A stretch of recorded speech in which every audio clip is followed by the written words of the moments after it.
Hi, BrenTech here, where tech is made simple. So we have a maintenance update rolling out for the Brave web browser for desktop, which was made available on the 28th of March. And this is a maintenance update that includes one bug fix for Web 3. They've also disabled the keyboard shortcut for copy clean link if you are using Brave on Mac OS. And then they've also upgraded the Chromium platform, which the browser is based on. So if you'd like to see if you have the update, head to your menu about Brave. And this process, as many of you will know by now, will update your browser to the latest version and build, which is now version 1.49.132. It's just a point release from 128 to 132.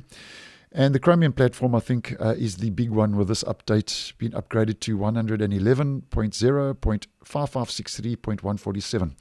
And this is exactly the same now as the Google Chrome web browser. And as I did post yesterday, Google Chrome received some bug fixes.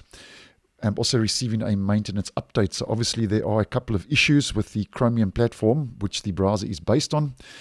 So if you have experienced any problems in the Brave web browser of late, then just double check and make sure that you have this update, as it could address any issues that you have experienced in the browser. And that's more or less just a minor maintenance update rolling out. As mentioned, one fix disabled that shortcut, keyboard shortcut for copy clean link, and then updated to the latest Chromium platform.